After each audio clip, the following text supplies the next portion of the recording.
তিনি বাংলাদেশের east West ইউনিভার্সিটির প্রতিষ্ঠাতা এবং আপনারা জানেন যে গত জুলাই অগাস্ট বিপ্লবে ইস্ট ওয়েস্ট ইউনিভার্সিটির ছাত্ররা গৌরবজনক এবং বীরত্বপূর্ণ ভূমিকা রেখেছেন। এর বাইরে আরেকটি বিষয় না বললেই না, সেটা হচ্ছে যে আপনারা যারা আমার এপিসোডগুলো দেখেন, আমার এপিসোডগুলো করার আগে গত 3 বছর ধরে খলিল ভাইয়ের সাথে প্রায় প্রত্যেকটা এপিসোড করার আগে নানা বিষয়ে আলাপ করে ওনার সাজেশন, ওনার গাইডেন্স, ওনার ইনপুটস এ সমস্ত নিতাম। এবং আমার এপিসোডটা যাওয়ার পরে আমি প্রথম যাকে ফোন করতাম যে কেমন হয়েছে এটা, আপনার ফিডব্যাক কি।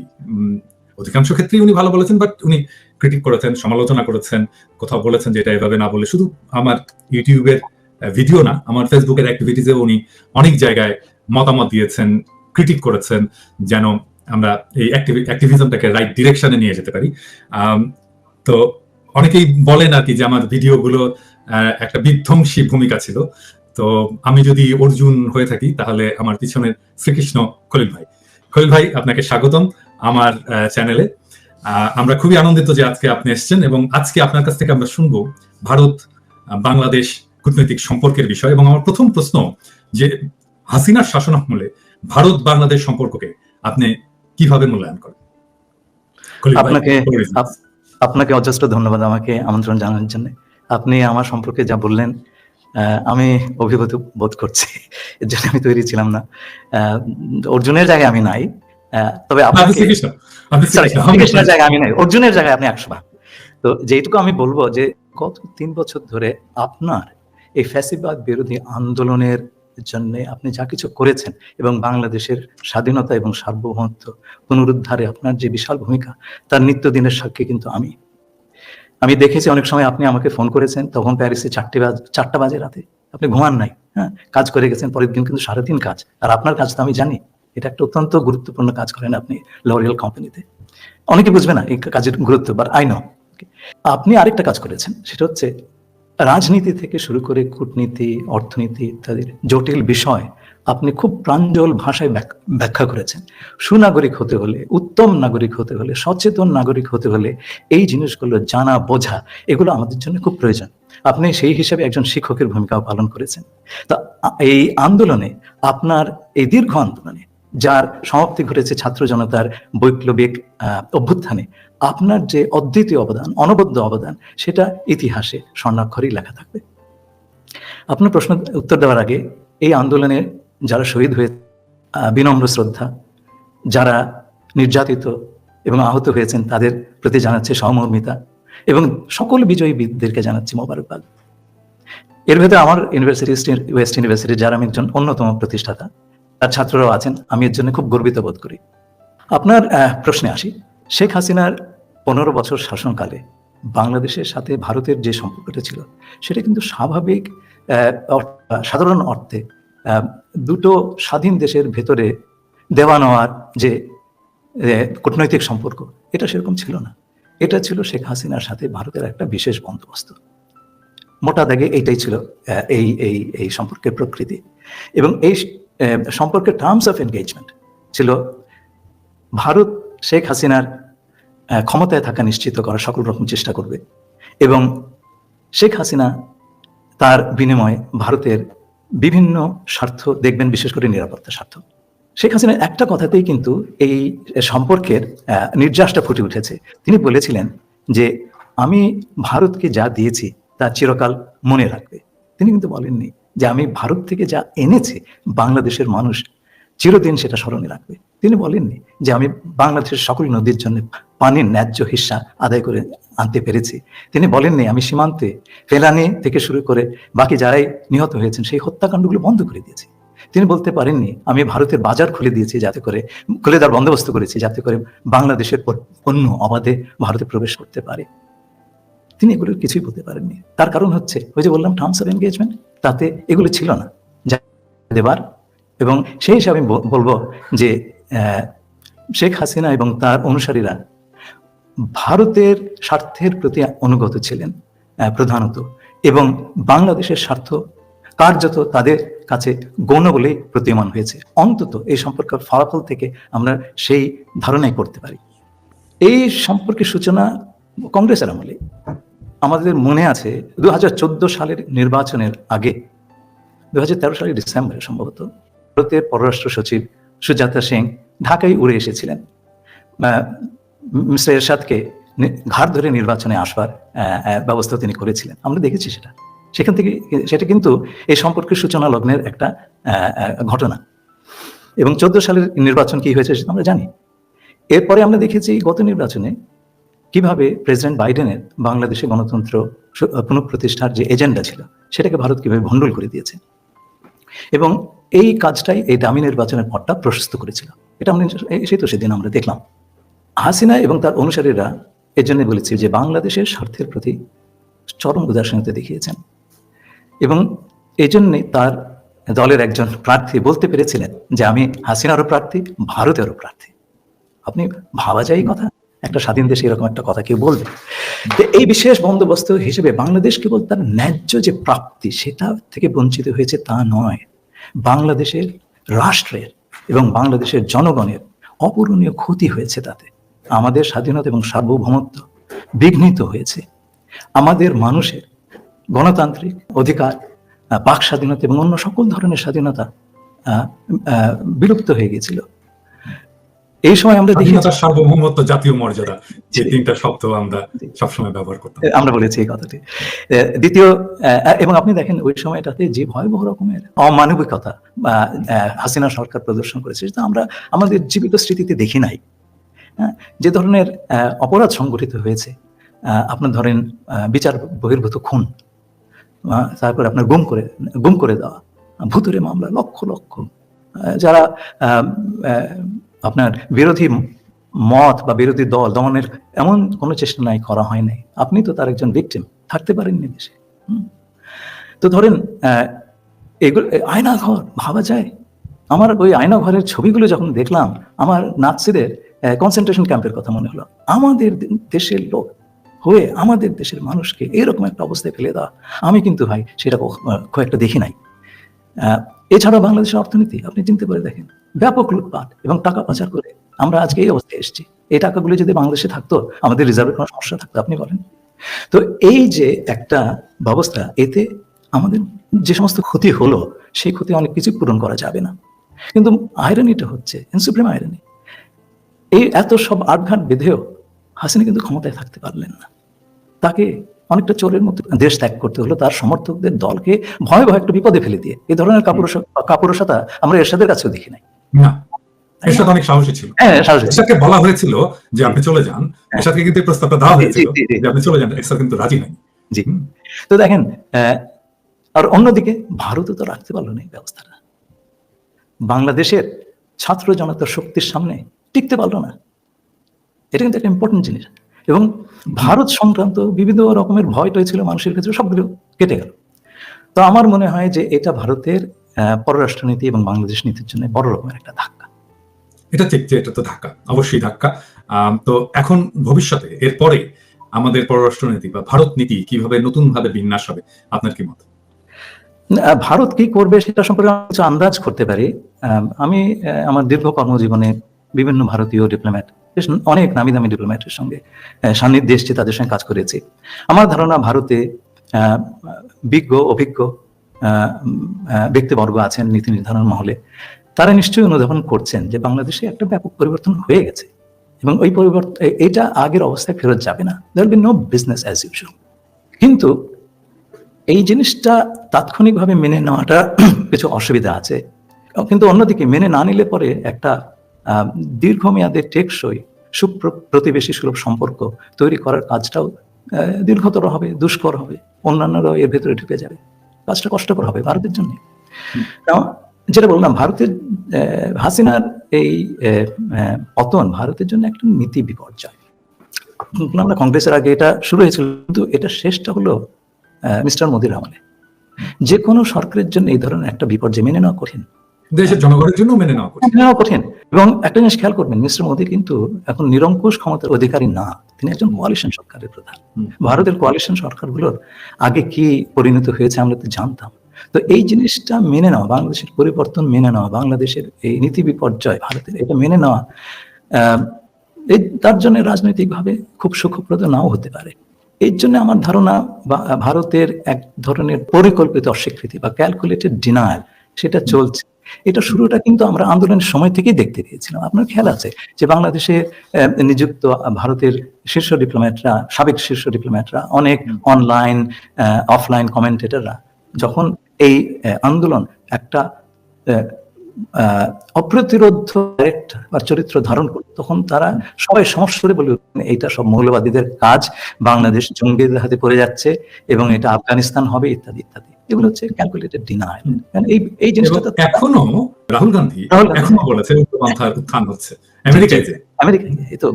তো এটা আমরাও শুনলাম, শুনে দুঃখ পেলাম। তবে এটা মানে ব্যাপারটা অবাক হওয়ার কিছু নাই, তাদের এক ধরনের ফোবিয়া আছে, তো এটা তো আমাদের বুঝতে হবে।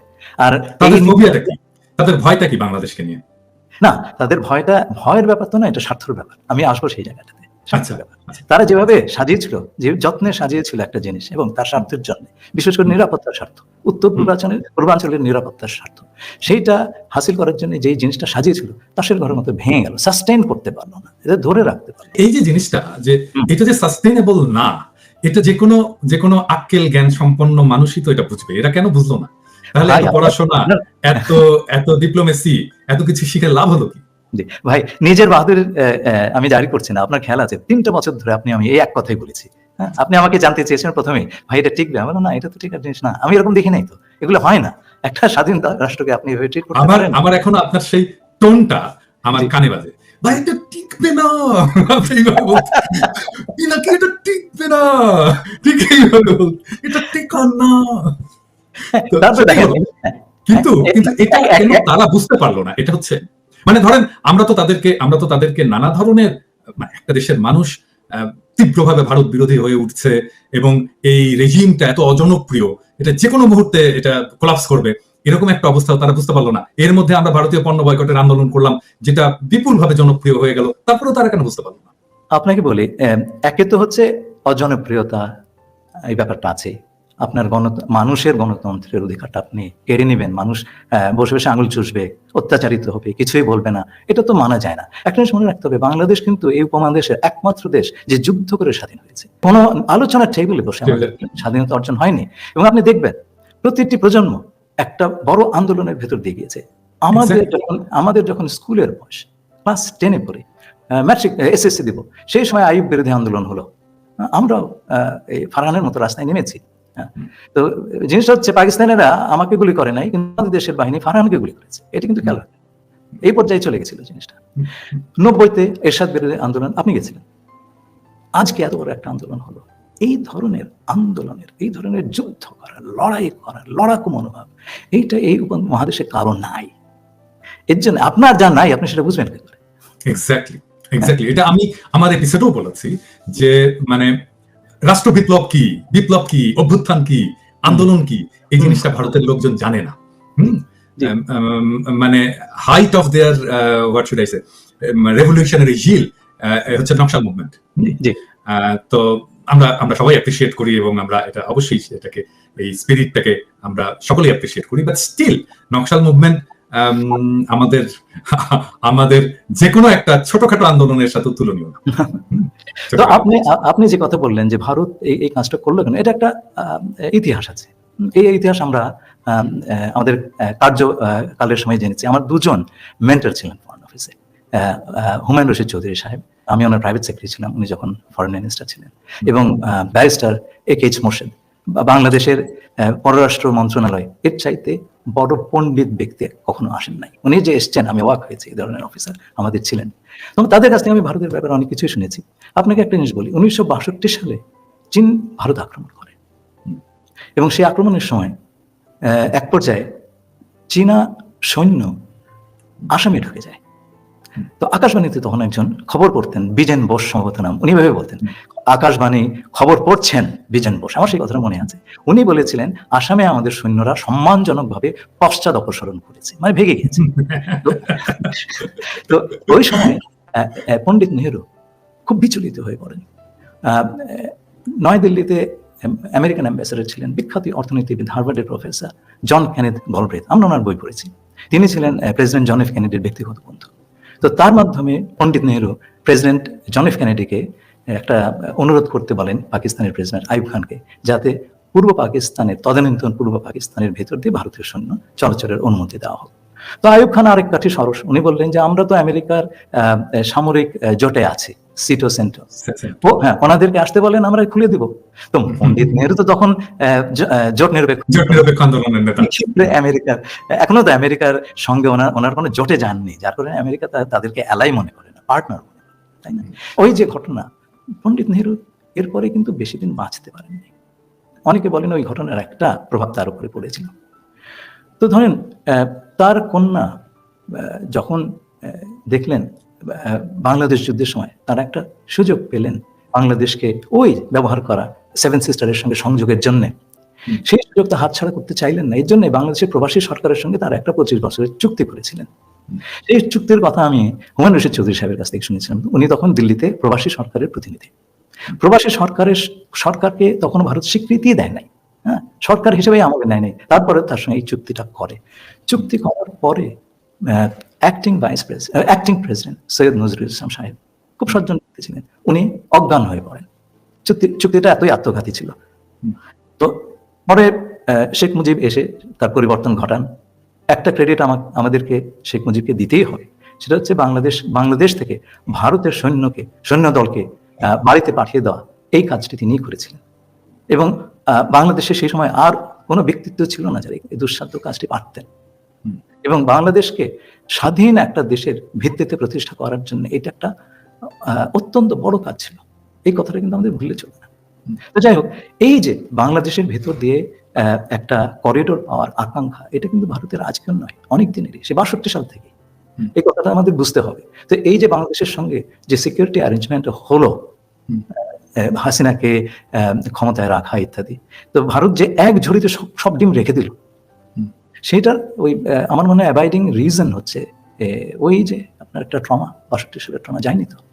তো এখন এই যে সাজালো জিনিসটা টিকলো না ভাই, টিকলো না, এবং ক্ষতি তো হলো বাংলাদেশের মানুষের সব ধরনের আস্থা বা আপনার বন্ধু ভাবাপন্নতা, ভারত সরকারের জনগণের কথা বলছি না, সেটা তো অনেকটাই নষ্ট হয়েছে।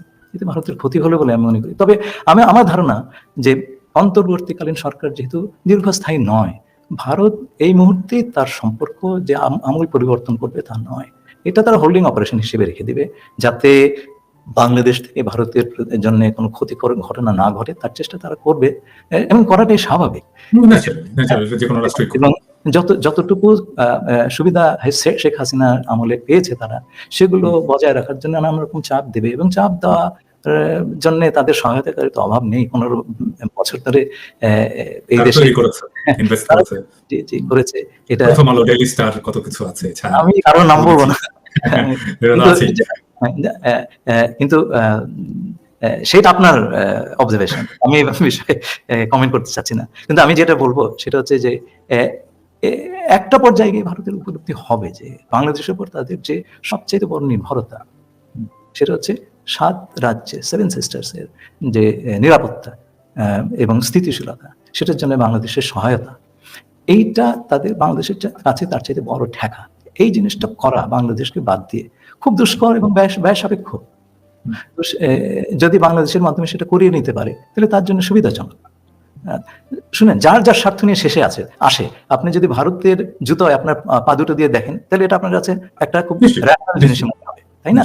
তো আমরা তো কেবল শুধু আপনি যদি কিন্তু ঘটনাটা হচ্ছে খলিল ভাই যে নিশ্চয়ই আমি আমার স্বার্থ দেখবো, কিন্তু আরেকজনকে পদানত করে, আরেকজনের নাগরিক মানবিক অধিকারকে নিষ্পেষিত করে আমি তো আমার স্বার্থকে ধরে রাখতে পারবো না। এটা খুবই সিম্পল ইকুয়েশন। আমার মনে হয় এই জিনিসটা এখন ভারতের হয়তো বোধগম্য হবে, কারণ অনেক সময় বিশাল আমি জাস্ট বলি যে ভারতে কিভাবে বোধগম্য হবে, মানে হাসিনাকে তারা আশ্রয় দিয়েছে, এবং হাসিনাকে আশ্রয় দেওয়ার পরে প্রফেসর ইউনূস নিজে বলেছে যে হাসিনা যদি চুপ থাকে, হ্যাঁ চুপ থাকা উচিত। এটা তো প্রফেসর ইউনূসের পরিষ্কার বার্তা যে হাসিনা চুপ থাকা উচিত। তারপরেও যে গতদিন তো দেখলেন যে একটা ফোন কল ফাঁস হয়েছে, আমি টুপ করে ঢুকে যাবো, আমি সীমান্তের কাছাকাছি আছি, টুপ করে ঢুকে যাবো। হ্যাঁ, তো এই সমস্ত কাজ করতে দিচ্ছে কেন ইন্ডিয়ান সরকার? কেন তাকে কথা বলতে দিচ্ছে? আমি যদি মনে করি যে তার প্রাণ বাঁচানোর জন্য তাকে আশ্রয় দিয়েছে, তাকে এই কাজগুলো কেন করতে দিচ্ছে? মানে হাসিনা কি ইন্ডিয়ার মাটিতে বসে বাংলাদেশে পলিটিক্স করবে? এটা কি ইন্ডিয়া চায়? সবগুলো পালাচ্ছে, কোথায় পালাচ্ছে? ইন্ডিয়া পালাচ্ছে। মানে আওয়ামী লীগের লোকজন যে পালিয়ে যাচ্ছে, কোথায় আশ্রয় পাচ্ছে? ইন্ডিয়া যাচ্ছে। যারা ধরা পড়ছে ইন্ডিয়ার বর্ডারে ধরা পড়ছে, বিপ্লব পালালো, কোথায় পালালো? ইন্ডিয়ায় পালালো, তাই না? তো ইন্ডিয়া কি আসলে এটা বুঝেছে যে তারা যে মিস্টেক করেছে সেখান থেকে ফিরে আসার আমি একটা জেস্টার অফ গুডউইল বলে না, সেটা তো দেখাবো, সেটা তো দেখাচ্ছে না তারা। আমি আপনাকে বলি, আপনি যদি কাউকে এগুলো করে পার পেয়ে যান, আপনি এটা করবেন, এটাই নিয়ম, জগতের নিয়ম তাই। আপনি পার পেয়ে যাচ্ছেন, এগুলো হচ্ছে। আপনি ধরেন, আজকে আমি আপনাকে একটা জিনিস বলি, ভারতের একজন বিচ্ছিন্নতাবাদী নেতা যদি বাংলাদেশে এসে আশ্রয় নেন, ভারত সেটা সহ্য করবে? এক্স্যাক্টলি। আচ্ছা, প্রত্যর্পণ করবে, আমরা দিয়ে দিব, ঠিক আছে, আমার সঙ্গে চুক্তি আছে। চুক্তি যদি থাকে তাহলে দুদিকেই তো মানতে হবে। হ্যাঁ, একতরফা তো আপনি মানতে পারেন না। কিন্তু আমরা কি সেই কথা বলেছি? আমরা যদি এই কথাগুলি না বলি যে আমার অপরাধী, এখন তো তার বিরুদ্ধে মামলা হচ্ছে, তো এখন আমাদের দেশের অপরাধীরা আপনার দেশে একটা অভয়ারণ্য পাবে, আর আপনি চাইবেন এইখানে আপনার অপরাধীরা আমরা টুপ করে ধরে ফেলি এলেই। এটা তো হয় না। কিন্তু আমরা কি কথা বলছি? এখন তো আবার একটা প্রশ্ন আসতে পারে, মানে ধরেন হাসিনার লোকরা বলতে পারে, আপনি তো প্যারিসে বসে পলিটিক্স করলেন, বাংলাদেশের বিপ্লব করলেন, আপনি কিভাবে করলেন? আমি তো পলিটিক্যাল রিফিউজি। সে তো পলিটিক্যাল রিফিউজি না, সে তো অ্যাসাইলামও পায়নি। সে কোন স্ট্যাটাসে আছে? তার স্ট্যাটাস কি? তার ডিপ্লোম্যাটিক পাসপোর্টও নাই, সে তো ভিসাও পায়নি, তাই না? আমি আপনাকে বলি যে না, এটা আপনার আইন, নীতি, নিয়ম, সেগুলোর কথা হচ্ছে না। আমি পারলে আমি করবো, আপনি না পারলে, আপনি পারলে আপনি করেন। আপনি বলেন কালকে ফেরত দিতে হবে, এই যে ফোন কল পেয়েছি, আপনি ফেরত দেন, আপনি দাবিটা করেন। সেই দাবিটা যদি না করে, তাহলে ওরা যদি চালিয়ে যায়, আপনি কি করবেন? আপনি নীরবতা হচ্ছে সম্মতির লক্ষণ, আপনি নীরব আছেন, তার মানে আপনি মেনে নিচ্ছেন। এই যে মেনে নেওয়ার একটা কালচার তৈরি হয়েছে আমাদের দেশে দীর্ঘদিন ধরে, এই কালচারটা যদি মানে চলতে থাকে, তাহলে তো আবার এদের পুনর্বাসিত হওয়া তো কেবল সময়ের ব্যাপার মাত্র, সেটা তো আমাদের বুঝতে হবে। তো সেই কথাটাকে আমরা বলছি, আমরা কি বলছি যে ঠিক আছে, তোমার সঙ্গে আমি ডিল করবো সার্বভৌমত্ব সমতা ভিত্তিতে।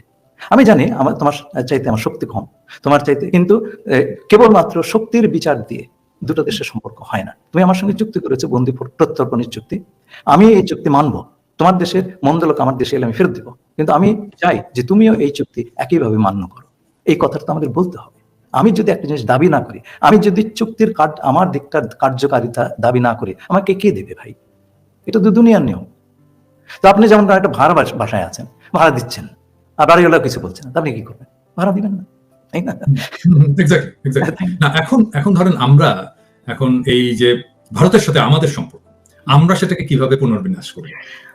কেমন হবে এখন আমাদের ভারতের সাথে আমাদের সম্পর্ক? আচ্ছা, তো সেটা হচ্ছে যে কথাটা আপনাকে বললাম, যে আমাদের সঙ্গে ভারতে এই আলোকটা একটু শেষ করিনি। ভারত যেটা করবে সেটা হচ্ছে হোল্ডিং অপারেশনের, বেশি কিছু করবে বলে আমার মনে হয় না। বরঞ্চ দীর্ঘমেয়াদে আমাদের দেশের সঙ্গে সম্পর্ক স্থাপন করার জন্য তার ন্যাশনাল কোর্স হবে, যারা আগামীতে ক্ষমতায় আসতে পারে বা একটা বড় রোল প্লে করতে পারে, তাদের সঙ্গে সম্পর্ক স্থাপন করা, যেটা চায়না অলরেডি শুরু করে দিয়েছে।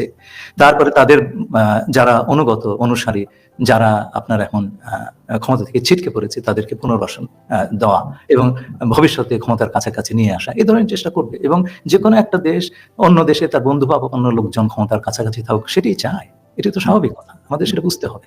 কিন্তু আমরা যেটা চাই না সেটা হচ্ছে সে আগের ব্যবস্থা যেন ফিরে না আসে, এবং সেইটা ফিরে না আসার জন্য সবচাইতে বড় বিষয় হচ্ছে আপনার একটা ওই বন্দোবস্তটার ধ্বংসস্তূপের উপরে একটা অটোনমাস ফরেন পলিসি তৈরি করা। আমি অটোনমাস বলছি বা স্বয়ং আত্মনির্ভরশীল বলছি, ইন্ডিপেন্ডেন্ট বলছি না, কারণ আজকালকার পরস্পর নির্ভরশীল পৃথিবীতে আপনি সম্পূর্ণভাবে ইন্ডিপেন্ডেন্ট কোনো একটা ফরেন পলিসি তৈরি করতে পারবেন না। এইটা একটা বড় চ্যালেঞ্জ আমাদের এই ইন্টারিম গভর্নমেন্টের সামনে। রাষ্ট্র সংস্কারের কাজটা সম্পূর্ণ হবে না যদি আপনি পররাষ্ট্র সম্পর্কের বিষয়টা সংস্কার না করেন। যে জায়গায় চলে গিয়েছিল বাংলাদেশের ফরেন পলিসি বলে কিছু ছিল না, আপনাকে সেটা তো পুনরুদ্ধার করতে হবে, পুনর্নির্মাণ করতে হবে, এবং সেটা পুনর্নির্মাণ করতে হবে এমনভাবে যেটা আমাদের স্বার্থ সমুন্নত রাখে। আমি আসবো, কিন্তু তার আগে আমি আরো দুটো চ্যালেঞ্জের কথা বলে নিচ্ছি। প্রথম চ্যালেঞ্জ হচ্ছে এই সরকারের সামনে ভারত যে ধরনের চাপ দেবে বা দিচ্ছে সেগুলো মোকাবিলা করা, এবং সেইটা না করতে পারলে, সঠিকভাবে না করতে পারলে এই ফ্যাসিবাদের সমর্থকদের পুনর্বাসন সহজতর হবে, এটা আপনি ঠেকাতে পারবেন না। তাহলে পরে এত মানুষ কেন শহীদ হলেন, রক্ত দিলেন, হ্যাঁ, আহত হলেন, চোখের অশ্রু। এমন কি একটা এক্সাম্পল দিতে পারেন যে যেখানে ভারত এর মধ্যে চাপ দিয়েছে এবং আমরা সাকসেসফুলি সেটাকে মোকাবেলা করতে পারিনি? দু একটা এক্সাম্পল। না, আমি বরঞ্চ বলবো সাকসেসফুলি যেটা মোকাবিলা করেছি। যেমন আমাদের প্রধান উপদেষ্টা প্রফেসর ইউনূস ভাবে বলেছেন যে ভারত যে কাজটি করছে, যে বাংলাদেশে জঙ্গি উত্থান ইত্যাদি, এগুলোর এক্সাজারেশন, এগুলোর কোনো ভিত্তি নেই, হ্যাঁ, তো সেখানে উনি খুব জোরের সঙ্গে রিফিউট করেছেন। উনি হাসিনার সম্পর্কেও যথেষ্ট শক্ত ভাষায় বলেছেন। ইটস টু আর্লি, এখনো এই বিষয়ে এক ধরনের কোনো জাজমেন্ট দেওয়া বা কোনো রায় দেওয়ার সময় আসেনি। আমাদের আরেকটু আমি আজকে একটা এপিসোড রেডি করছিলাম, এই যে ধরেন রাহুল গান্ধীর যে বক্তব্য, যে উনি বললেন যে বাংলাদেশে উগ্রপন্থার উত্থান হচ্ছে, এটার কিন্তু একটা রিবাটাল দিয়েছেন আমাদের পররাষ্ট্র উপদেষ্টা তহিদ সাহেব। উনি বলেছেন এটা সত্য নয়। হ্যাঁ, মানে আমার এটা শুনে খুবই মেজাজ খারাপ হয়েছে। মানে এটা তো কোনো শক্ত প্রতিবাদ হলো না। এটা সত্য নয় মানে উনি কি ট্রাইব্যুনালে দাঁড়াইছেন আর রাহুল গান্ধী কি তাকে জেরা করতেছে যে বলবে আপনি কি এটা করেছেন, না এটা সত্য নয়, এরকম করে কথা বলে? এরকম করে কথা বললে তো কোনোদিনই ভারতের সামনে শক্ত হয়ে সিদ্ধারা উঁচু করে দাঁড়াতে পারবে না। মানে আমি যেটা বলি আর কি, আমি তো মেঠো ভাষায় কথা বলি, আপনি তো জানেন আর কি। আমি বলি যে ইন্ডিয়ার সাথে কুত্তার মতো ব্যবহার করতে হবে, খেউ খেউ করে কথা বলতে হবে। এটা না বললে ওরা ঠিক হবে না। সবসময় খেউ খেউ করে, হ্যাঁ, উগ্রভাবে, হ্যাঁ, এই কথাটা যদি না বলতে পারে, ওরকম ভদ্র মানুষ, এরকম পুতু ভাবে কথা বলা মানুষ, মানে একজন একদম খুব অ্যাগ্রেসিভ কাউকে লাগবে, একদম ঘাউ করে ধরবে। হ্যাঁ, কথা বললে খাও করে ধরবে। জয়শঙ্কর তো এরকম খাও করে, তাই না? জয়শঙ্কর তো এরকমই খাও করে, মানে ভদ্র ভাষায় করে কিন্তু খাও করে। তো ওই রকম একজন লাগবে, ভেরি অ্যাগ্রেসিভ। তাছাড়া এই ইন্ডিয়ার এই ইয়েগুলোকে সামলানো যাবে না। ভাই, আপনি এই যে এই কথাটি বললেন,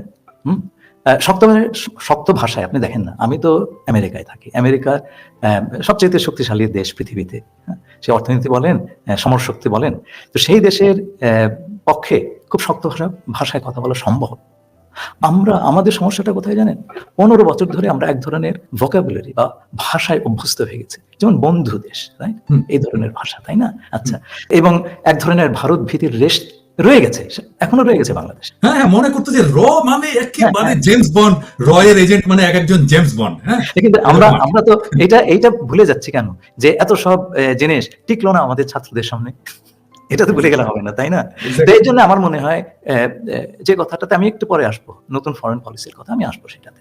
কিন্তু আমি প্রথম যেই চ্যালেঞ্জের কথা বললাম, ভারতের চাপ, এই চাপ নেওয়াটা এবং খুব শক্তভাবে এই চাপ নেওয়াটা, এটা খুব প্রয়োজন। সেকেন্ডলি, ভারতের নীতি বিপর্যয়ের কারণে এক ধরনের কৌশলগত আপনার শূন্যতার সৃষ্টি হয়েছে, এবং এই শূন্যতার সুযোগ কিন্তু এখানকার সক্রিয় নানান ধরনের শক্তি বা স্বার্থ, স্থানীয় বা বিদেশি, তারা নেওয়ার চেষ্টা করবে। আমরা কি এই ব্যাপারে সচেতন আছি? আমরা বুঝতে পারছি কি এই যারা এই বাংলাদেশে নিজের স্বার্থ হাসিলের জন্য বর্ষি ফেলছেন, তারা কি আমাদের স্বার্থের বিরুদ্ধে কাজ করছেন? আমরা কি একটা ফুটন্ত কড়াই থেকে জ্বলন্ত চুলায় পড়ে যাব? এই বিষয়গুলি কেউ ভাবছেন? আমাদের যে অবস্থার উদ্ভব ঘটছে, বিশেষ করে আমাদের আশেপাশের অঞ্চলের অস্থিতিশীলতার কারণে যে পরিস্থিতিতে আমরা পড়েছি, সেই পরিস্থিতি ভেতরে যদি এই ধরনের স্বার্থ বাংলাদেশে এই ধরনের শক্তি ঢুকে যায়, সেটা মোকাবেলা করার পূর্ব অভিজ্ঞতা বা ইনস্টিটিউশনাল ক্যাপাসিটি তো আমরা সেই রকম আমাদের নাই। তো এই জিনিসটা তো আমাদের খুব ভালো করে হ্যান্ডেল করতে হবে, সামাল দিতে হবে। তা নাহলে পরে তো সরকার থাকা দূরের কথা, দেশই টিকবে না ভাই। এটা আমার একটা বড় রকম, আমি রাতে ঘুমাতে পারিনি এই কথা ভেবে। এই নিয়ে আমাদের বিস্তার আলোচনার দরকার আছে। বিভিন্ন লোক এখন আসবে বিভিন্ন দেশ থেকে, তার নানান রকম তো আমাদের আমেরিকান বন্ধু আসছে আর কি। তো না, তাই নয়, ধরেন যারা অ্যাক্টিভ ছিল না অ্যাক্টিভ হচ্ছে, হ্যাঁ, অনেকে তার সুর বদল করছে, নতুন অ্যালায়েন্স তৈরি করার চেষ্টা করছে। আমাদের দেশের ভেতরেও নানান দল, নানান মতের লোকজন নানান রকম কাজ করছে। there is no method in this madness। তো যার কারণে এটার মানে শেষ কোথায় গিয়ে দাঁড়াবে সেটা আমি ঠিক বুঝতে পারছি না। তো এই বিষয়টা নিয়ে যদি সরকার খুব বেশি রকম যথাযথ আপনার নজর না দেয়, আমরা বিপদে পড়ে যেতে পারি। এখানে আরেকটা বিষয় একটু আমি বলতে চাই। সরকার তো ডেফিনেটলি সরকার তো এটা দেখবেই, কিন্তু আসল স্টেক হোল্ডার, আমাদের পাওয়ারের আসল স্টেক হোল্ডার তো আমাদের পলিটিক্যাল পার্টিগুলো। এবং আমরা যদি খুব স্পষ্টভাবেই বলি, বিএনপি এবং জামাত, তারাই দুই বৃহৎ রাজনৈতিক দল যারা এই ফ্যাসি বিরোধী আন্দোলনের লড়াইয়ে আমাদের দুইটা প্রধান বিরোধী রাজনৈতিক দল হচ্ছে বিএনপি এবং জামাত। এই বিএনপি এবং জামাতের ভেতরে ইন্টারনালি এই যে গ্লোবাল রাজনীতি, গ্লোবাল পলিটিক্স, গ্লোবাল প্লেয়ার, এদের ব্যাপারে কি এদের সাথে ডিল করার সাফিসিয়েন্ট ক্যাপাসিটি কি ইন্টারনালি তাদের আছে? না, ডিল করা তো অনেক পরের কথা। জিনিসগুলি যা ঘটছে সেটা বোঝারই তো সক্ষমতা আছে কিনা সেটাও তো দেখতে হবে। আপনি আগে বুঝবেন, তারপরে ডিল করবেন। একটা সময় কিন্তু ছিল, এক পর্যায়ে গিয়ে 2 বছর হোক, 1 বছর হোক, 1.5 বছর হোক, দেশের দায়িত্ব তো ইলেক্টেড বা নির্বাচিত প্রতিনিধিদের উপরই পড়বে, তাই না? এই অবস্থা তো চিরকাল থাকবে না, আনলেস সামথিং এলস হ্যাপেন্স, অন্য কিছু ঘটে না গেলে। আচ্ছা, তো এবং অন্য কিছু ঘটে যাবে না সেটা কিন্তু আপনি দিব্যি এখন কেউ certain না, হ্যাঁ। Volatile situation. তো এই অবস্থাতে তবু আমি বলবো যে ঠিক আছে, বছর দেড়েক পর একটা নির্বাচন হলো, যারা এলেন তারা কি আর দে প্রিপেয়ার যে এই যে একটা বিশেষ বন্দোবস্ত হলো আর কখনো বাংলাদেশে আসবে না? এই যে দেখেন, নাৎসিরা ইহুদিদের কত বড় ক্ষতি করেছে, এবং ইহুদিরা কি বলেছিল, নেভার এগেইন, আর কখনো ঘটবে না, ঘটতে দেয় না। তারা যা কাজ করছে তাদের সেগুলো আমাদের পছন্দ অপছন্দের কথা আমি বলছি না, আমি বলছি তারা করতে দেয়নি, করতে দেয়নি। ছোট্ট একটা জাতি করতে দেয়নি, আমরা তো অনেক বড় জাতি। এই যে আমাদের অনেক সময় বলা হয় ছোট দেশ, আমাদের ছোট দেশ না ভাই। সারা পৃথিবীতে 195টা দেশ আছে, তার মধ্যে পপুলেশনের দিক থেকে, জনসংখ্যার দিক থেকে আমরা অষ্টম, 195 মধ্যে অষ্টম। এবং আমাদের ইকোনমির সাইজ মানে টোটাল জিডিপি এটা হচ্ছে পৃথিবীর 35তম ভাই। আচ্ছা, এবং আমাদের পার ক্যাপিটা ইনকাম, গড় আয় ভারতের কাছাকাছি, প্রায় সমান। এক বছর তো এটা ভারতকে ছাড়িয়ে গেছিল। তো এইরকম একটা দেশ, তো আমাদের তো একটা অটোনমাস ফরেন পলিসি ডেভেলপ করাই দরকার। এবং এইটার কিছু, এই কাজটা এই সরকারের শুরু করে দেওয়া দরকার। কিন্তু আলটিমেটলি এটার বার্ডেন পড়বে ইলেক্টেড যে সরকার আসবে, নির্বাচিত সরকারের উপরে। এবং এর জন্য ধরেন বেশ কিছু জিনিস দরকার। একটা হচ্ছে আমাদের সকল পলিসিতে, বিশেষ করে পররাষ্ট্র নীতিতে জনগণের মালিকানাটা দরকার। দেখেন এই অনির্বাচিত কিংবা ভুয়া নির্বাচিত সরকারগুলি কিভাবে আমাদের সাথে বিলিয়ে দিয়েছে, এটা আমি এরশাদ সাহেবের সময় দেখেছি। উনি গঙ্গা নদীর পানিতে একটা গ্যারান্টি ক্লজ, এটা জিয়াউর রহমান সাহেবের সময়, BM আব্বাস সাহেব আমাদের পানি নেগোসিয়েটর ছিলেন, অত বড় পানি নেগোসিয়েটর আমরা কখনো পাইনি। তিনি গ্যারান্টি ক্লজের বন্দোবস্ত করেছিলেন, এরশাদ সাহেব ছেড়ে দিলেন ক্ষমতায় থাকার জন্য।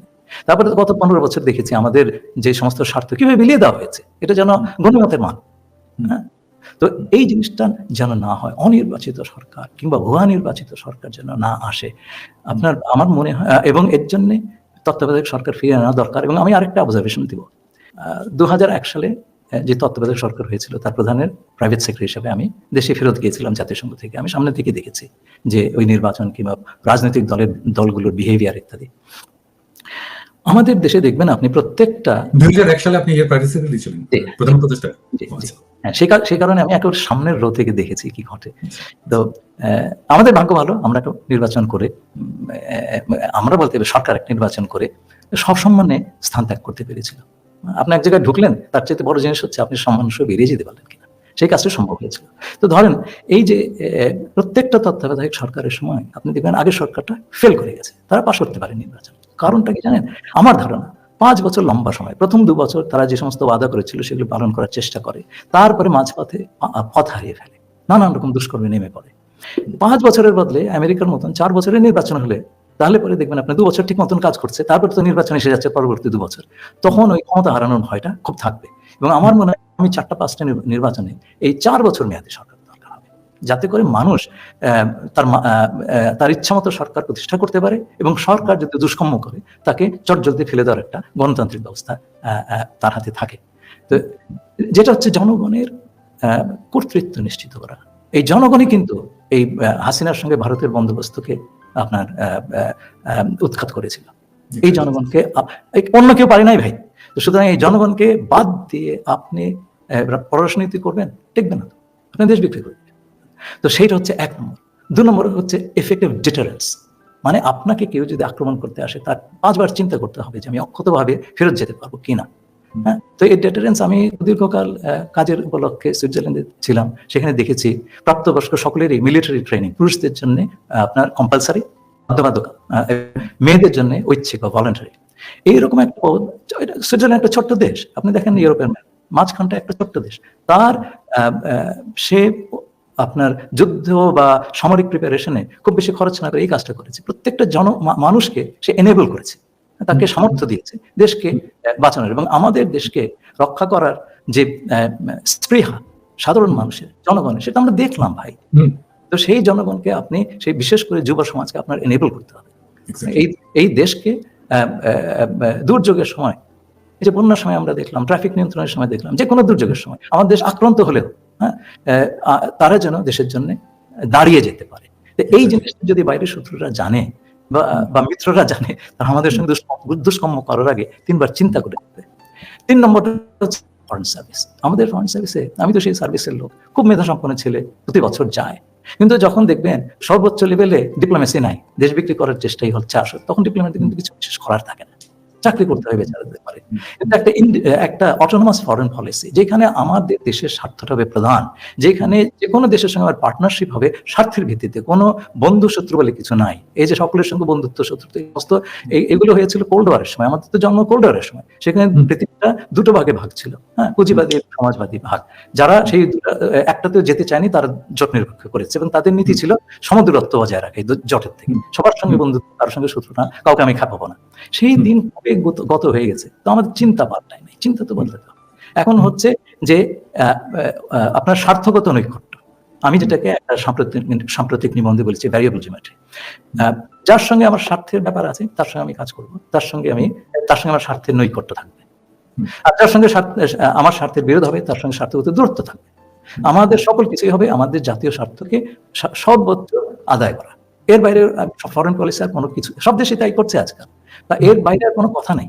তো এই জিনিসটা একটা মানে নতুন কাডর অফ ডিপ্লোমেসি, এক্সিস্টিং যারা আছে তাদেরকে তো এই জিনিসগুলি আত্মস্থ করতে হবে। সেজন্য যদি সর্বোচ্চ পর্যায় থেকে আমাদের একটা অটোনমাস ফরেন পলিসি, আত্মনির্ভর ফরেন পলিসির প্রতি আনুগত্য, কমিটমেন্ট, হ্যাঁ, এবং সবসময়কার প্রচেষ্টা থাকে, তাহলে পরে কিন্তু এই জিনিসটা সাকসেসফুল হতে পারে। তো আমি আমাদের ফরেন সার্ভিসের কলিগদের নিয়ে খুবই গর্ববোধ করি, তাদের সঙ্গে আমি কাজ করেছি, আমারই অনুরোধ সকলে। আমি মনে করি যে ওইরকম একটা পলিসি যদি তাদের হাতে দেওয়া হয়, they will be able to implement it very very well. আরেকটা জিনিস আমাদের মনে রাখতে হবে যে আমাদের দেশে একটা বদনজির হয়ে গেছে যে বিভিন্ন মন্ত্রণালয় নিজের ডিপ্লোমেসি করে। হ্যাঁ, আমি কোনো বিশেষ মন্ত্রণালয়ের কথা বলবো না, একটা দূত এলো দেখা করতে, অনেক সময় দেখা যাচ্ছে যে আপনার এক ধরনের ইনফেরিয়রিটি কমপ্লেক্স থেকে, হ্যাঁ, তো বিদেশিদের খুশি করার একটা প্রবণতা আছে আমাদের দেশে, আমি দেখেছি। হ্যাঁ, দিয়ে দিল, আরে তুমি কি তোমার বাবার জিনিস দিলে নাকি? এটা তো দেশের স্বার্থ। তো এই খণ্ডিত ডিপ্লোমেসি, হ্যাঁ, বা বিভিন্ন মন্ত্রণালয় তার নিজের ডিপ্লোমেসি করবে, কোনো কোঅর্ডিনেশন থাকবে না, ফরেন অফিস জানবেও না কি হচ্ছে।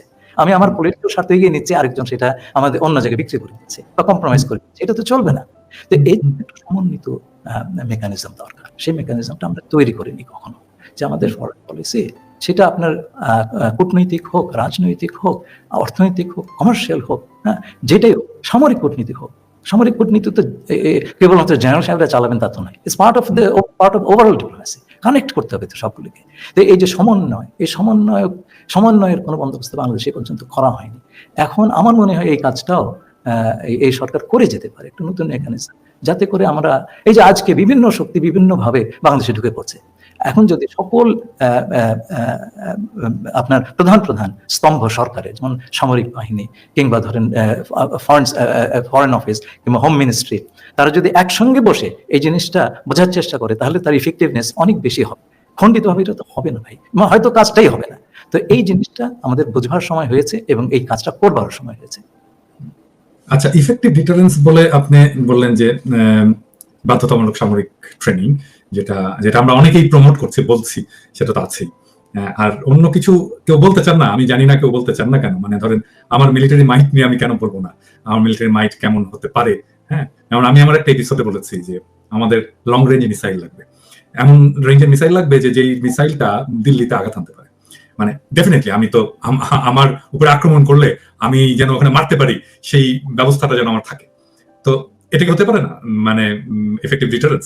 আমি জানি আপনি ডিপ্লোম্যাট, আপনি এইভাবে কথা বলবেন কিনা, বাট কিন্তু সাধারণ মানুষের বোঝার উপযোগী করে তো এটা বলতে হয়।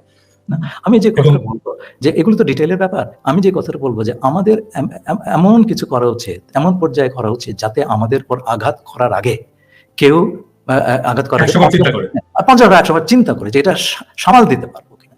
সেটা আপনি নানানভাবেই করতে পারেন, কিন্তু আমার ধারণা সেটা হচ্ছে আমাদের দেশের মানুষ যদি আমাদের প্রতিরক্ষায় বিপুলভাবে অংশগ্রহণ করে, সেটা যে কোনো মিসাইলের চেয়ে অনেক বেশি ইফেক্টিভ। আচ্ছা, এর বাইরেও আমরা কি কোনো আঞ্চলিক সামরিক জোট তৈরির পথে অগ্রসর হতে পারি? না, এটা আমি বলবো এটা ঠিক নয়। আমাদের এটাও আমি বলতে ভুলে গেছি, বলা দরকার ছিল যে আমাদের যে ইন্দো প্যাসিফিক অঞ্চলে যে ডেভেলপমেন্টগুলি হচ্ছে, আমরা কিন্তু একটা ইন্ডিপেন্ডেন্ট অ্যাক্টর হিসেবে আবির্ভূত হতে পারি, কারো লেজুর হওয়ার দরকার নেই। আমাদের সেই শক্তিটা আছে, আমরা বুঝতে পারছি না আমাদের কি শক্তি আছে, কিন্তু আমাদের ছাত্র জনতা শক্তিটা দেখিয়ে দিয়েছে আমাদের কাছে। আমরা যদি সেটা বুঝতে না পারি, আত্মস্থ না করতে পারি, সেটা আমাদের দোষ। হ্যাঁ? তো সেই শক্তি আমাদের আছে তো ভাই। এবং আমি মনে করি যে কোনো জোটে যাওয়া তো দরকার নাই। আমি কেন কোনো জোটে যাব? আমি ওই যে এই বিষয়ে আমি একটা নিবন্ধ লিখেছিলাম। সিটোর আপনার জোটে পাকিস্তান ছিল সেইটা। না, ভয় তো ইন্ডিয়া দেখায়, মানে সে তো তার মিলিটারি মাইটের ভয়টা দেখায়, তাই না? তাহলে কি ছোট আপনার দেশ, সেজন্যই তো আমি না, এখানে আমাদের সমস্ত রকম দেশের থেকে প্রাপ্তি আছে। আমার চীনের কাছ থেকেও প্রাপ্তি আছে, পশ্চিমের কাছ থেকেও প্রাপ্তি আছে। আমার সবচেয়ে বড় মার্কেট হচ্ছে পশ্চিম। আমি তো এমন কিছু করবো না যে পশ্চিম মার্কেট বন্ধ করে দেয়, তাই না? আচ্ছা, এবং আমাদের কালচারাল যোগাযোগ সেই আপনাদের ব্রিটিশ আমলের থেকে পশ্চিমের সঙ্গে, তাই না? আপনিও তো পশ্চিমে একটা দেশে বসে আছেন, আমিও তাই। আচ্ছা, এগুলো তো হঠাৎ করে কিছু নয়, এটা একটা প্যাটার্নের অংশ। তো আমরা সেই রাস্তা বন্ধ করতে চাই না, আমরা চীনের রাস্তা বন্ধ করতে চাই না, ভারতকে আমরা শত্রু ভাবতে চাই না, আমরা কিন্তু চাই না। কিন্তু আমাকে সেই পথে ঠেলে দিলে আমাকে তো আত্মরক্ষা করতে হবে, তাই না? তো সুতরাং আত্মরক্ষার বন্দোবস্ত, আমরা কারোর সঙ্গে যুদ্ধে যাব না। সেই কারণে আমি মনে করি যে দূরবর্তী কাউকে আঘাত করা ইত্যাদি এগুলোর চাইতে আমার ধারণা মানুষকে যদি বাংলাদেশের যুব সম্প্রদায়কে যদি আমরা এনেবল করে দিই, সমর্থ করে দিই দেশকে ডিফেন্ড করার জন্য, তাহলে পরে এইটার কার্যকারিতা অনেক বেশি হবে। কোনো জোটে যাওয়া দরকার নাই, জোটরাই আমাদের কাছে আসবে তো। বাংলাদেশের মিলিটারি ট্রেনিংটা কি খুব এক্সপেন্সিভ? মানে এটা আমরা কেন করিনি এতদিন, বা এখনো কেন চিন্তা করছি না? শুনেন, দেশ বাঁচানো বেশি বড় প্রায়োরিটি না মিলিটারি এক্সপেন্ডিচার বড় প্রায়োরিটি? আপনি আজকে আমি আপনাকে বলি, দেশে যে দুর্নীতি হয়েছে সেটা যদি আপনি অর্ধেকটা কমায় দিতে পারেন, আপনি বহু বছর ধরে মানুষকে ট্রেনিং দিতে পারবেন, তাই না? আপনি হিসেব করে দেখেন, যদি ধরেন 100 কোটি টাকা বিলিয়ন ডলার পাচার হয়ে গেছে রাফলি, বা 80 বিলিয়ন ডলার, তার যদি 1/4 1/5 যদি আপনি দেয়, 1/10 যদি দেয়, আপনি চিন্তা করে দেখেন কত বছর আপনি ট্রেনিং দিতে পারবেন। খরচের কথা আমি ভাবছি না, সেটা সম্ভব, এবং এই খরচটা বাংলাদেশের জনগণ দেবে। আমরা কি শেষ প্রশ্নে যাব যে আমরা কিভাবে আমাদের ফরেন পলিসিটাকে সাজাবো আগামীতে? সেই কথাগুলো বললাম। প্রথম কথাই হচ্ছে যে আপনি আরেকটা প্রশ্ন বলেছিলেন যে আপনি আবার ফিরে আসবেন ওই প্রসঙ্গে। হ্যাঁ, না ওইটাই, যে আমাদের ফরেন পলিসি নতুন করে সাজানোর বিষয়টা। তো কিছু কথা আমি বললাম। প্রথম জিনিস হচ্ছে আমাদের একটা অটোনমাস ফরেন পলিসি তৈরি করতে হলে আমাদের ফরেন পলিসি কি হওয়া দরকার, হ্যাঁ, সেটা নির্ধারণ করতে হবে। সেটার মাপকাঠি হবে আমাদের স্বার্থ। আমাদের স্বার্থের বাইরে কোনো কথা নাই। স্বার্থের যার সঙ্গে আছে আমি তার সঙ্গে আছি, হ্যাঁ, সেটা স্বার্থগত নৈকট্য, যেটা আমি বললাম। যার সঙ্গে স্বার্থ নাই বা যে আমার সঙ্গে বৈরী মনোভাব করবে, তার সঙ্গে আলাদা ব্যবস্থা। আচ্ছা, এটা এক। জনগণের সম্পৃক্ততা এবং মালিকানা, সেটাও আমি বললাম। 3 নম্বর হচ্ছে আমাদের ফরেন সার্ভিসটাকে শক্ত করে সাজানো। এটা অলরেডি খুব ভালো ভালো ছেলে মেয়ে আছে, আমাদের উপাদানটা আছে। তারপরে কোঅর্ডিনেটেড ফরেন পলিসি, এই বিক্ষিপ্তভাবে বিভিন্ন মন্ত্রণালয়ে তার ফরেন পলিসি চালাবে, এটা না করে সবাই মিলে একটা সমন্বিত প্রচেষ্টা এবং সেটার একটা মেকানিজম তৈরি করা। এই কথাগুলো আমি বলতে চেয়েছিলাম, সেটা আমি অলরেডি বলেছি। আচ্ছা, আর দুইটা জিনিস আপনি যেহেতু বললেন, ওই যে 80 বিলিয়ন ডলার যেটা পাচার হয়ে গেছে আর কি, এই টাকাটা ফেরত আনাটা কি সম্ভব? হ্যাঁ, সম্ভব। এই বিষয় তো আমি এবং আমার 2জন কলিগ রিসেন্টলি লিখেছি। বিভিন্ন দেশ এই টাকা আনতে পেরেছে, এর জন্য বিভিন্ন মেকানিজম আছে। আমি খুব খুশি যে অন্তর্বর্তীকালীন সরকারের পক্ষ থেকে বিভিন্ন দেশের কাছে এই বিষয়ে সাহায্য চাওয়া হয়েছে। এই অর্থগুলো আইডেন্টিফাই করা খুব কঠিন কাজ নয়, এবং শুধু অর্থ নয়, বিভিন্ন জায়গায় প্রপার্টি করা হয়েছে, এগুলো আইডেন্টিফাই করা অসুবিধা নয়। কিন্তু কাজটা শুরু করে দিয়ে যেতে হবে, এটা দীর্ঘকালীন কাজ এবং এটা চালিয়ে যেতে হবে। আমার তো মনে হয় যে এইটার জন্য সরকার একটা বিশেষ টাস্ক ফোর্স তৈরি করুক। নানান রকম কমিশন তো করলো, আমরা যদি এই যা চলে গেছে তার একটা অংশ আনতে পারি, তাও সেটা তো আনা হলে তো দেশের টাকা ভাই, আমাদের টাকা তো এভাবে চুরি করে নিয়ে যাবে, আমি হাত গুটিয়ে বসে থাকবো, তা তো হয় না। অনেক কিছুর মধ্যে এটা একটা বড় ইম্পর্টেন্ট জায়গা। বিভিন্ন রকম মেকানিজম আছে, জাতিসংঘ, ওয়ার্ল্ড ব্যাংকের মেকানিজম আছে। সুইজারল্যান্ড আফ্রিকার একটা দেশকে বিরাট একটা অংশের টাকা ফেরত দিয়েছে। এখন সুইস ব্যাংকে অনেক বিশাল পরিমাণ টাকা গেছে বলে আমরা জানি। তো আমরা তাদের সঙ্গে যদি আলাপ করি, হ্যাঁ, ব্রিটেনে এক মন্ত্রীর বিলিয়ন ডলার সম্পত্তি, তো এটা তো আইডেন্টিফাইবল। এমনকি সামিট গ্রুপের যে সম্পদ আছে সিঙ্গাপুরে, সেটাও তো বোধহয় ফেরত আনা সম্ভব। হ্যাঁ, কিন্তু কথা হচ্ছে যে এটা হচ্ছে একটা আইনি প্রক্রিয়া, সেটা শুরু করার জন্য তো আপনাকে প্রথম পদক্ষেপগুলি নিতে হবে। সেজন্য এই জিনিসটার জন্য দেরি করার দরকার নেই, কোনো কমিশনের রিপোর্টের জন্য বসে থাকার দরকার নেই। ইমিডিয়েটলি একটা টাস্ক ফোর্স করে দরকার। সরকার তো কিছু ব্যবস্থা নিচ্ছে, সেই ব্যবস্থাটা যাতে একটা সমন্বিত ভাবে হয় এবং এটা যেন দীর্ঘমেয়াদে একটা জীবন পায়। আমার ফাইনাল কোশ্চেন, আমার শেষ দিকে চলে এসেছি। গতকালকে প্রফেসর ইউনূস জাতির উদ্দেশ্যে বক্তব্য দিয়েছেন এবং উনি এই গত 1 মাসে কি অ্যাচিভ করেছেন সেটার একটা ফিরিস্তিও দিয়েছেন। এই লাইটে আপনি কিভাবে গত 1 মাসের বাংলাদেশের ফরেন পলিসি ধরেন ফরেন পলিসির অ্যাক্টিভিটিসকে আপনি মূল্যায়ন করবেন? আচ্ছা, তিনটে কথা বলবো। প্রথম কথা হচ্ছে যে আপনি একটা কথা বলেছেন রিসেন্টলি যে এই সরকার 1 মাসে কোনো ভুল করে নাই, তাই না? সুতরাং সেটা একটা ভালো জিনিস, শুভ সূচনা বলতে পারি। মেজর ভুল করেনি, আমি এটা বলছি। হ্যাঁ, মেজর মেজর শুভ ভুল সূচনা। করেনি। আচ্ছা, দ্বিতীয় জিনিসটা হচ্ছে সরকারটা এখনো সংহত হয় নাই। 15 বছর ধরে যে জিনিস চলছে, আপনি তো 15 সপ্তাহ দিবেন তাকে, তাই না? তো সেই সময়টা তো তাকে দেওয়া দরকার। তা নাহলে পরে আমি জানি আকাঙ্ক্ষা আমাদের অনেক গগনচুম্বী, কিন্তু সেটার জন্য আমাদের তো একটু সময় দিতে হবে। এবং 15 সপ্তাহের পরে যদি আমি দেখি যে এটা এখনো ভুল দিকে আছে, তখন তো আমাদের দাঁড়িয়ে বলতে হবে এটা সঠিক দিকে যাচ্ছে না। আপনি শ্যাডো ক্যাবিনেট করে যে কাজটা করছেন, ভুলটা ধরিয়ে দিচ্ছেন, এটা কাউকে করতে হবে। হ্যাঁ, দেশে বিভিন্ন লোক বিভিন্ন ধান্দায় আছে, আপনার তো সেই ধান্দা নেই। হ্যাঁ, তো আপনি এই যে সরকার, আমার একটা ধান্দা আছে দেশটা ভালোভাবে। সেটাই বলছি আমি, আবার হ্যাঁ, ধান্দা ফেসিবাদ ফিরে না আসুক। না, ধান্দা কথাটা তো খুব সদর্থে ব্যবহৃত হয় না, তো সেই জন্য না, এটা আমার একটা টেকনিক আছে, বুঝছেন কবির ভাই? এটা আমি বলি আমার ক্ষুদ্র ভ্রাতাদেরকে বলি। মানে আমাকে অনেকে বলে যে আপনি তো ধান্দাবাজ, হ্যাঁ, আপনি তো চোর, আপনি তো অমুক। আমি সবকিছু মেনে নিই, হ্যাঁ ভাই ঠিক বলে আমি ওইটার একটা পজিটিভ মিনিং দাঁড় করাই আর কি।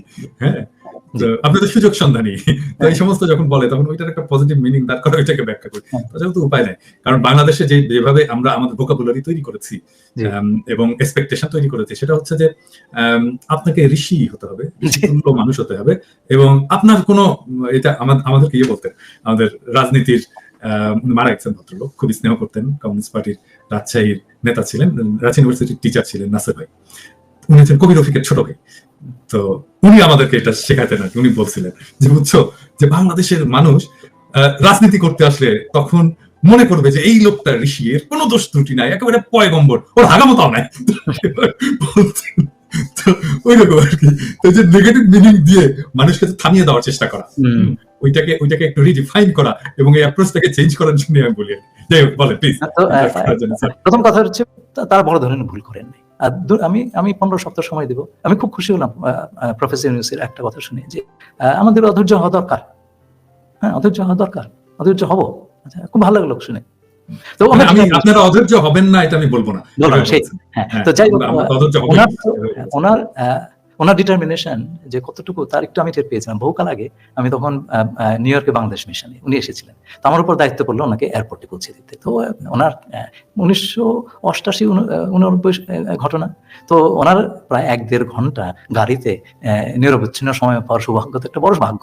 তো তখন উনি একটা কথা বলেছিলেন, ঢাকা বিশ্ববিদ্যালয়ের কমার্স ডিপার্টমেন্টের এক অধ্যাপক ছিলেন, আব্দুল্লাহ ফারুক সম্ভবত নাম, উনি একসময় পরিকল্পনা কমিশনের সদস্য হয়েছিলেন। উনি প্রফেসর ইউনূস আমাকে বললেন, আমি খুব দুঃখ পেলাম, উনি বললেন গ্রামীণ ব্যাংকের মতন ইনিশিয়েটিভ এগুলো বুদবুদের মতো হাওয়ায় মিলিয়ে যাবে। তো বললেন যে আমি বললেন এই কাজ মর্মটাই তো বুঝতে পারছি না। আমি যে গ্রামীণ ব্যাংক ধরেছি, আমি কি ছাড়বো? আমি কখনোই গ্রামীণ ব্যাংক ছাড়বো না।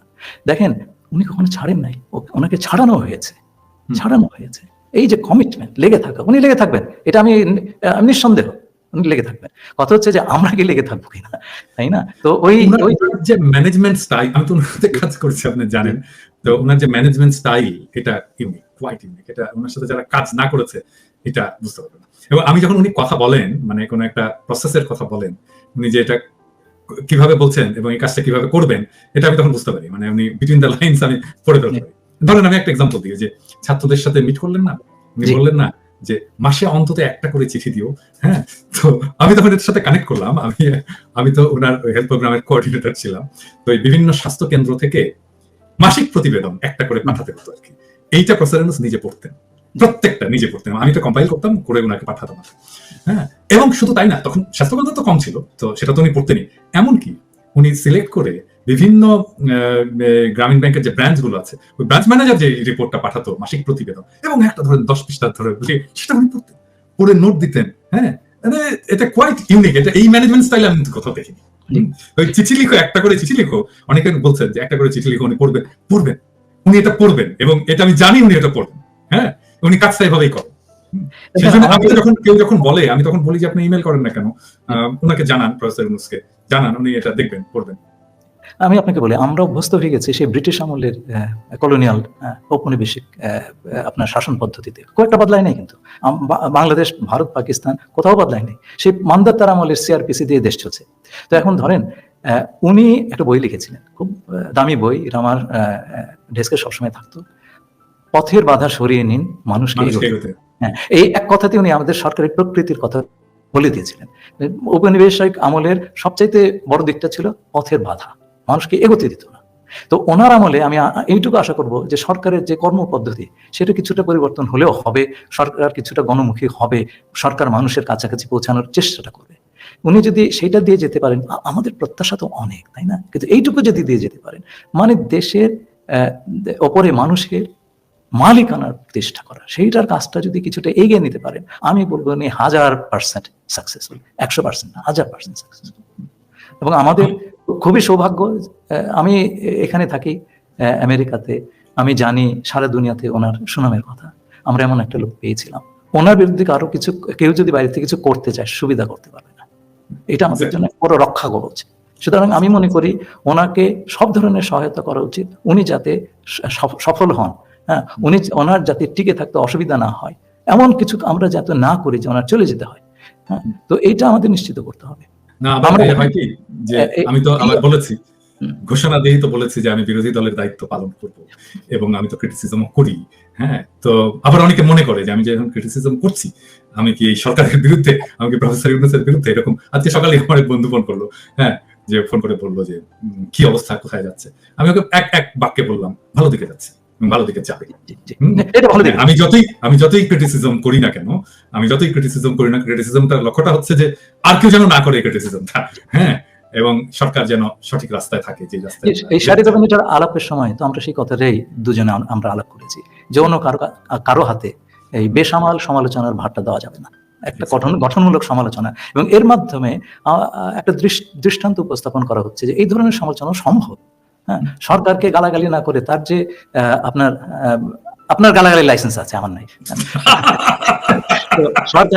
সরকারকে গালাগালি না করেও হ্যাঁ কঠোর ভাষায় বলা যায়, এবং তাতে যে সরকার তার কোর্স পরিবর্তন করে। হ্যাঁ, এবং আমি দেখেছি আপনার কথায় সরকার অনেক কিছু পরিবর্তন করছে।